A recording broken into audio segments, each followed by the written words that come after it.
Je voulais qu'on s'arrête à nouveau ce soir sur l'existence de camps de filtration mis en place par les Russes, ça se précise. Une enquête de l'OSCE, c'est l'Organisation pour la sécurité et la coopération en Europe, étaye un peu plus ce qu'on peut appeler un enfer.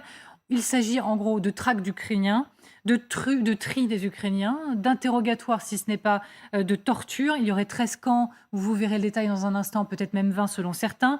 Alors qu'est-ce qu'un camp de filtration? Qui y est emmené? Dans quelles conditions? Qui n'en ressort jamais? Parce que vous verrez qu'il y a énormément de disparitions. Et que dire de la préméditation, puisqu'il semblerait que tout cela ait été bel et bien préparé en amont. Bref, ce que ça va nous permettre d'établir du crime de guerre, de la préparation et du jusqu'au boutisme des Russes, on va en parler, mais d'abord, on va poser les faits, rien que les faits, les indispensables, c'est avec Justine Fraissinet. Bonsoir Justine. Bonsoir Amélie, bonsoir à tous. Donc les camps de filtration, de quoi parle-t-on et ça concerne qui? Eh bien, on vous en avait déjà parlé il y a 2 mois, c'était au moment de l'évacuation de l'usine Azovstal de Mariupol. Plusieurs centaines de personnes amenées par les Russes vers ce qu'ils appelaient un site d'accueil à Béziméné, à 30 km à l'est de Mariupol, en territoire occupé par les Russes. À l'époque, eh bien, on avait relevé qu'ils avaient passé plusieurs jours là-bas avant qu'une poignée seulement puisse repasser côté Kiev, principalement des femmes et des enfants. Beaucoup d'hommes n'ont jamais réapparu et plusieurs témoignages affirmaient que la plupart sont détenus dans des centres de filtration. Écoutez ce témoignage. И когда мы с папой шли на эту фильтрацию, я думала и понимала, что мне будет очень сложно. И я никогда не забуду разговор двух солдат тех ДНР. Что ты делал с людьми, которые не прошли фильтрацию? Застрелил 10, а дальше не считал неинтересно. У меня взяли документы, отсканировали их, отпечатки пальцев. И проверяли параллельно с этим телефоном. Просто стали подкашиваться ноги, когда тот солдат, который лежал на матрасе, сказал: не нравится, впереди будут еще женщины, найдем что-то. Но все-таки они пришли к тому выводу, что я им не нравлюсь, и решили меня отпустить. Когда мы уже доехали до Бердянска, папа рассказал, как он прошел фильтрацию. Vous l'avez compris, cette jeune femme témoigne parce qu'elle a pu quitter ce camp et revenir en Ukraine, mais sans son père, probablement toujours détenu là-bas. D'autres témoignages ont fuité sur les réseaux sociaux, mais jusqu'alors, rien ne permettait de confirmer ces récits. Et si on vous en parle aujourd'hui, c'est justement parce qu'on a le premier rapport international officiel qui confirme les conclusions de plusieurs visites d'ONG en Ukraine. Et que dévoile précisément donc ce document? Eh bien, c'est un long rapport de 120 pages, vous l'avez dit, publié par l'Organisation pour la sécurité et la coopération en Europe, l'OSCE. Première information sur le fonctionnement de ces camps. Le rapport confirme que les civils sont amenés de force et une fois arrivés dans ce camp, ils se voient confisquer leurs affaires personnelles, leur téléphone. On leur demande de se déshabiller pour vérifier leurs tatouages, comme vous allez le voir sur ces images. On prend leurs empreintes digitales, ils dorment à même le sol et on leur inflige des interrogatoires humiliants dans le but d'identifier ceux qui sont proches du régime de Kiev, évidemment avec une mention particulière pour les combattants du bataillon Azov. Deuxième information, ceux qui valident ces tests peuvent quitter le camp. Une partie d'entre eux seulement peut rentrer en Ukraine, mais la majorité, jusqu'à présent, est amenée en Russie avec souvent l'impossibilité de rentrer chez eux, soit par manque d'argent, soit parce que leurs papiers d'identité ont été confisqués. Et dans la foulée, eh bien, on perd souvent leurs traces. La troisième information, et c'est ce qui fait dire à l'OSCE qu'elle est gravement préoccupée, ceux considérés comme proches du régime sont détenus dans les territoires séparatistes de Louhansk et de Donetsk, torturés, voire tués. Vous allez lire ce témoignage. Human Rights Watch a documenté 7 cas de torture à Dimer dans lesquels les soldats russes battent les détenus, mettent en scène des simulacres d'exécution pour les forcer à parler. Au moins 600 personnes seraient détenues dans des conditions inhumaines, dans des sous-sols et des chambres de torture dans la région de Kherson. Des journalistes et des militants politiques sont également détenus. L'OSCE parle d'1 million d'Ukrainiens touchés par ces déportations et d'au moins une vingtaine de ces camps de filtration. Et ce qui choque encore plus, si c'est possible, c'est que le Kremlin aurait pensé ces camps avant même le début du conflit. Oui, c'est ce que révèle le New York Times qui a eu accès à une conférence de l'OSCE il y a quelques jours. Et voilà ce qu'aurait déclaré Courtney Austrian, chef adjoint de la mission américaine en Ukraine. Au moins 18 sites de filtration des deux côtés de la frontière entre l'Ukraine et la Russie ont été identifiés jusqu'à présent. Moscou semblait avoir fait des préparatifs pour ces camps avant même que ses forces n'envahissent le pays, dans des écoles, des centres sportifs ou des institutions culturelles. Accusation que Volodymyr Zelensky répète depuis des mois et il l'a encore rappelé hier lors d'une conférence à La Haye. La Russie doit répondre de ses crimes de guerre. Écoutez. Але настав час для демократичного світу закріпити все це належними юридичними інструментами, статусом держави-терориста для Росії, спеціальним трибуналом щодо російської агресії, спеціальним компенсаційним механізмом, який направить кошти держави-терориста тим, кого вона хотіла знищити. І, звичайно, новими санкціями за терор. Нові санкції потрібні так само, якнайшвидше.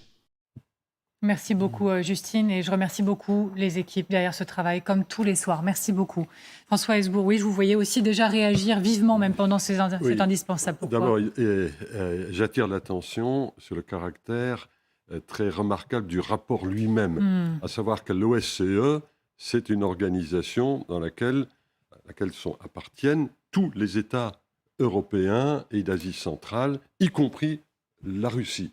Et pour qu'un organisme de ce type puisse se mettre d'accord pour sortir un rapport pareil, il faut vraiment que les évidences, que les éléments qui aient été portés à la connaissance ou dont les responsables de l'OSCE aient pu avoir connaissance soient absolument irréfutables. Donc ce rapport est à prendre totalement au sérieux. Ce n'est plus, entre guillemets, simplement une ONG. Là, c'est comme on dirait dans un certain film, c'est du lourd. Deuxième point, les camps de filtration ont été étrenés en Tchétchénie pendant la deuxième guerre de Poutine, la guerre de Poutine en Tchétchénie, au début des années 2000. C'était une abomination, mais ça a donné, du point de vue du pouvoir poutinien, toute satisfaction. Donc il y avait une forte incitation à faire la même chose en Ukraine. Troisième point, oui, bien sûr, Poutine avait expliqué dès le mois de juillet de l'année dernière que l'Ukraine, ça n'existait pas. Et au mois de février, il nous a expliqué à la télévision qu'il fallait dénazifier tout ça. Eh ben, oui, parce que si ça c'est votre plan, ben vous vous organisez pour l'appliquer. Et donc la préméditation, elle est constituée. Et dernier point, et c'est le plus important, ben, qui dit préméditation dit plan concerté. Les mots plan concerté sont les mots qui permettent, le cas échéant, d'asseoir juridiquement l'accusation de génocide. Et alors, ce n'est pas l'accusation que porte à ce stade l'OSCE, mais c'est ça qui se profile. Donc les enjeux juridico-politiques sont en train de monter rapidement. Et bravo à l'OSCE et bravo d'en avoir parlé aujourd'hui. Alors, je viens vers vous, Jean Quatremer, mais permettez-moi de me tourner vers Galia Ackerman. Oui. Que savez-vous, vous, de ce qui se passe dans ces camps ? Alors, je sais que c'est extrêmement difficile comme question, mais par exemple, pour ceux qui sont envoyés en Russie, est-ce que vous savez ce qui se passe pour ces personnes-là ? Alors, certaines, elles ont un logement, elles trouvent une nouvelle vie, un passeport, elles le trouvent. On leur impose, mais pour d'autres, on parle de disparition. Quand même. Première chose que je voudrais juste ajouter, c'est que c'est une vieille technique. Ces camps de filtration ont déjà existé, par exemple, pendant la Seconde Guerre mondiale. Toutes les personnes qui ont été détenues chez les Allemands, qui ont été capturées, qu'il s'agisse de militaires ou de civils, ils sont tous passés par des camps de filtration qui ont été gérés par le NKVD, l'ancêtre du KGB. Au moment de la libération, c'est-à-dire au moment où les du côté russe. Toutes les personnes qui ont vécu même dans les territoires occupés ont été aussi passées par les camps de filtration. Donc c'est une technique rodée et ancienne, comme beaucoup d'autres choses que les Russes font actuellement et qui a exactement déjà été élaborée à l'époque de Staline. Maintenant, qu'est-ce qui leur arrive ?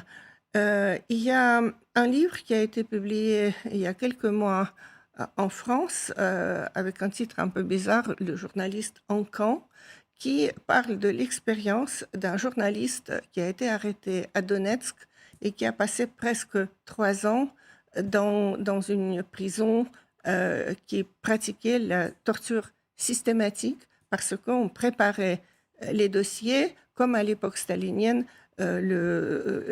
l'indice le plus important, c'est l'aveu. Et donc, pour extorquer les aveux, c'est la torture. Torture notamment à l'électricité systématique, attacher les électrodes aux parties génitales, etc. Il y a toutes les... on peut supposer très facilement que les gens dont on n'entend plus parler, c'est probablement ceux qui n'ont pas passé la filtration, ce que cette dame que vous avez montré disait. Donc, les disparitions, c'est probablement des gens qu'on ne retrouvera jamais et d'autres qu'on essaie de briser. Maintenant, j'ai aussi entendu que dans les régions nouvellement occupées, notamment dans la région de Kherson, dans les parties du Donbass libérées entre guillemets, on pratique, c'est-à-dire toutes les personnes sont vues par les autorités locales. Ouais. Toutes les personnes doivent s'enregistrer et on leur propose de signer un document comme quoi ils sont prêts à partir en Russie si la situation le demande. On ne peut pas ne pas signer ce document parce que c'est le seul moyen qu'on vous laisse tranquille pour l'instant et qu'on vous donne peut-être un peu d'aide humanitaire, simplement quelque chose à manger. Donc la population, elle est totalement dépendante. Ensuite, à tout moment, ils organisent donc ces transferts de population. Bien sûr, il s'agit d'une pure déportation, mais formellement, ils ont des papiers signés. Maintenant, les gens, quand ils arrivent en Russie, ceux qui y arrivent, parce que d'abord, il y a la filtration, ils sont envoyés dans des régions parfois très éloignées. On sait qu'il y a eu des gens qui sont arrivés en Sibérie, par exemple, donc très, très loin de la frontière ukrainienne. Souvent, ils n'ont plus de papiers ukrainiens.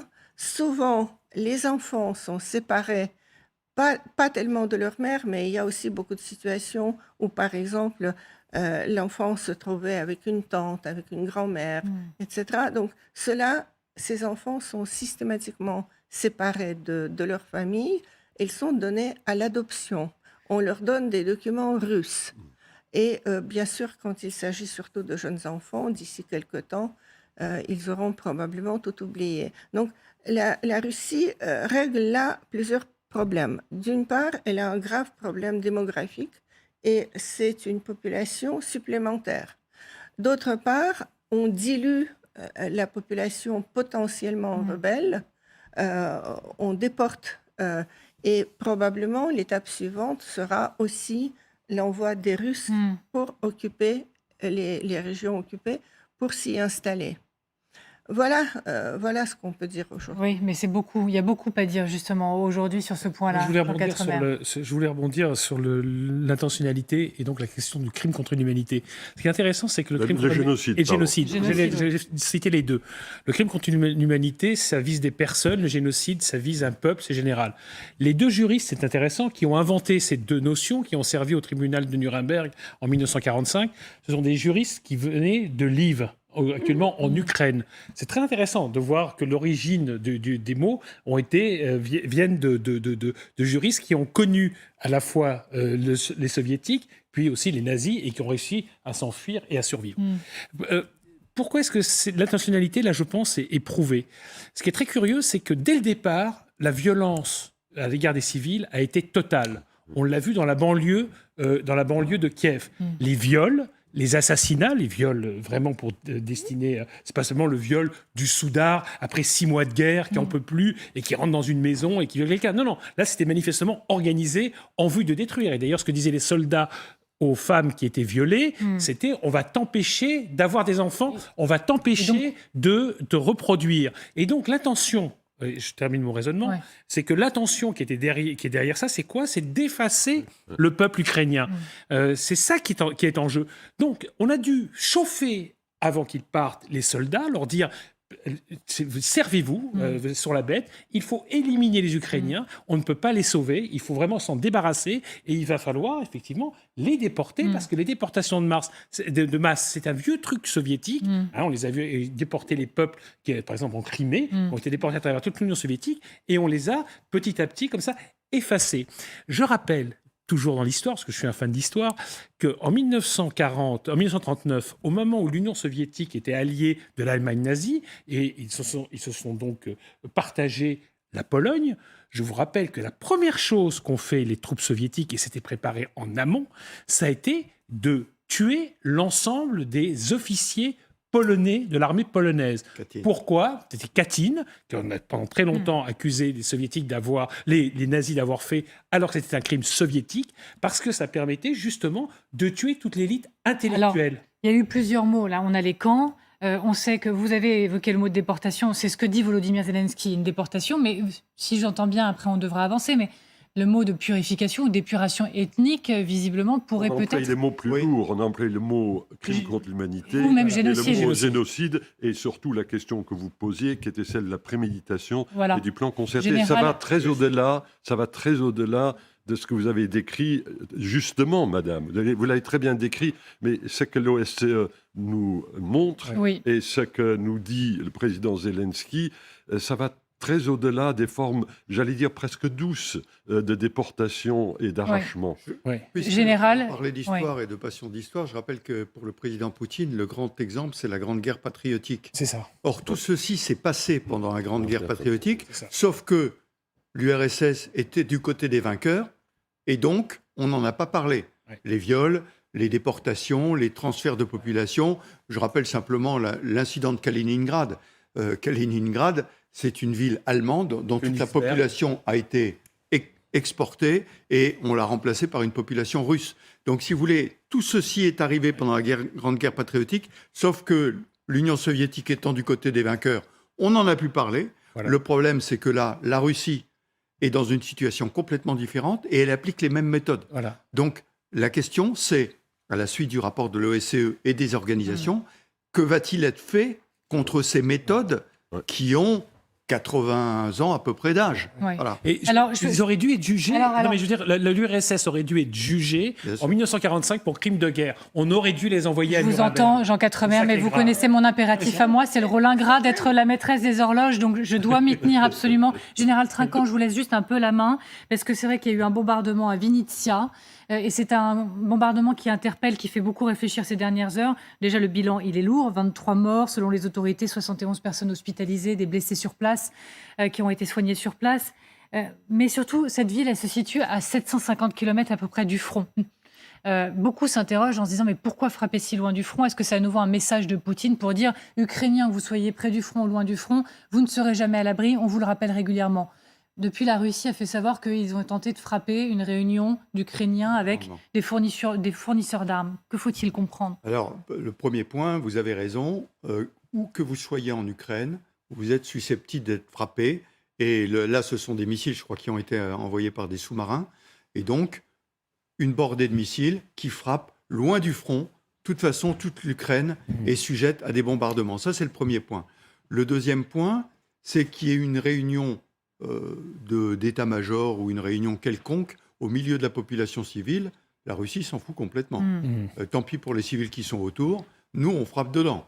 Et parce que faut quand même faire la part des choses. Je veux dire, il n'est pas exclu qu'il y ait eu une réunion. C'est possible. Sauf que là, on s'en fiche complètement. Les dégâts collatéraux, c'est pas notre sujet. On envoie une bordée de missiles. D'autant que le mot civil, effectivement, beaucoup s'accordent à dire qu'il y a une recrudescence des frappes meurtrières sur des zones de civils ces derniers jours. On a un dernier exemple en date malheureux ces dernières heures à Mykolaïv avec 2 universités qui ont été ciblées. On va voir les images. On a aussi, vous savez, le tweet du gouverneur de l'oblast qui parle d'une dizaine de missiles russes qui ont frappé 2 universités. Mais au-delà de ça, on a eu un centre commercial qui a été pris pour cible les dernières heures, un marché, des commerces qui ont été visés ces derniers jours, des logements d'habitation qui ont subi des attaques dans des villes dont on parle peut-être un peu moins. Pourquoi cette recrudescence des frappes contre les civils? Alors, il y a 2 points. Le premier point, c'est effectivement, où que vous soyez, vous êtes susceptible d'être bombardé. Donc, ce n'est pas seulement le front, la population ukrainienne qui soutient son armée, vous êtes aussi des cibles. Le deuxième point, ce qui est frappant, c'est que ce sont des missiles qui sont tirés à grande distance. Ce n'est pas l'armée de l'air russe qui intervient et on dit qu'elle a plus beaucoup de missiles de précision. Mais les missiles de très grande précision, comme dit le président Poutine à chaque fois, ne sont pas très précis aussi. On le sait qu'à chaque fois qu'ils veulent taper sur une usine, etc., ils tapent aussi autour. Donc je pense qu'il y a aussi la faiblesse de la capacité russe de pouvoir taper précisément sur l'objectif. Et au bout du compte, ils s'en foutent. C'est au milieu de la population, on s'en fout. On va tirer notre bordée de missiles, même s'ils ont un cercle de 400 mètres autour de l'objectif, c'est pas grave. Quand on voit le peu de cas qu'ils font de leurs propres soldats, on s'imagine qu'effectivement, la vie des autres... Exactement, mais ça, c'est un sujet sur lequel je suis revenu plusieurs fois, on revient à la mentalité soviétique. La terre est plus importante que les hommes. Et donc, les hommes, qu'ils soient soldats russes, que ce soit population ukrainienne, on y accorde relativement peu d'importance. Juste un mot sur le sujet. Mais c'est très, ce qui a changé par rapport à la Grande Guerre patriotique, pour revenir là-dessus, c'est que la Russie est en voie de dépeuplement. C'est un truc fondamental. C'est-à-dire que Poutine mène une guerre qui devrait être une guerre d'un pays qui est en train de se développer. Là, c'est l'inverse. C'est un pays qui est en train de s'effondrer sur lui-même. Alors là, je trouve ça passionnant, historiquement, ce qui est en train de se passer. Sur quelques minutes, je voudrais qu'on fasse le travail de pédagogie comme on vient de le faire pour essayer de soulever 2-3 pierres sur l'actualité des dernières heures. Par exemple, les coupures de gaz russes. On va parler encore et encore des conséquences pour nous, mais on ne s'arrête que sur la vision depuis l'Europe et la France. Par exemple, Galia Ackerman. Comment pourrait réagir Vladimir Poutine là en ce moment? À votre avis, comment ça se passe au Kremlin? Qu'est-ce qu'il est en train de se dire? Je vous l'avais dit, vous n'êtes peut-être pas co-belligérant, mais j'ai bel et bien une arme de guerre contre vous et je vous tiens et je suis capable de vous mettre à genoux. Écoutez, la Russie, le régime de Poutine joue des capacités de nuisance au maximum. Donc, on ne doit pas être très étonné. Cette politique gazière de mettre toute l'Europe en dépendance du gaz russe, elle a été construite pendant plusieurs années. Et bien sûr, maintenant, face aux sanctions, Poutine joue les armes dont il dispose. Et notamment, maintenant, non seulement que Nord Stream 2 ne fonctionne pas, mais Nord Stream 1 va cesser de fonctionner complètement. Il fonctionne partiellement. Le prétexte était qu'il y avait une turbine en réparation au Canada. Donc, les Canadiens ont permis l'acheminement de cette turbine pour ne pas donner de prétexte. Mais face à cela... le Gazprom a déclaré que maintenant, il y aura un arrêt total de ce Nord Stream 1 pour la maintenance. Bien sûr, c'est un pur chantage. Oui. Et conclusion sur le sujet avant d'avancer, peut-être François Hesbourg ou Général Trinquant, mais à votre avis, on a parlé, on va continuer de le faire, ce que ça représente, ces coupures de gaz pour la France et pour l'Europe. Mais du côté du Kremlin, on est en train de se dire quoi? Regardez, on est en train de... Une victoire majeure, on vous met à genoux? Non, écoutez, le Kremlin utilise les outils dont il dispose. Est-ce qu'ils les utilisent à bon escient? Ça reste à voir. Et le problème, c'est qu'en coupant le gaz plus vite que ne le feraient spontanément les pays occidentaux, parce qu'en principe, nous avons tous pris la décision d'arrêter toutes les importations de gaz et de pétrole et de charbon de Russie. Ça, c'est la décision que nous avons prise. Ce n'est pas une décision que Poutine... Pas le gaz, François, pas le gaz. Non, mais l'objectif affiché est bien de... Or, Poutine, quelque part, nous oblige à atteindre l'objectif que nous nous sommes fixés plus rapidement que nous l'aurions fait autrement. Est-ce que ça va causer de sérieux problèmes d'approvisionnement de l'industrie allemande cet hiver? Très vraisemblablement. Est-ce que ça veut dire que le Kremlin continuera à pouvoir bénéficier des dizaines de milliards de dollars d'achats de gaz et de pétrole qu'il doit à l'Occident au cours des derniers mois? Non, ça veut dire en clair que l'objectif de non-importation des hydrocarbures russes étant atteint plus rapidement que prévu, eh bien, je pense que le Kremlin va s'apercevoir que tout d'un coup, vers le milieu de l'année prochaine, qu'il a des petits problèmes de cash flow. Alors, on va continuer d'en parler ensemble plus tard, hein, Jean Quatremer. Je vais me faire taper sur les doigts si j'avance pas. J'avais prévu de vous faire écouter Vladimir Poutine parler d'or. On va remettre ça. On va avancer dans l'émission générale. François Hesbourg ou Galia Ackerman, je vous remercie.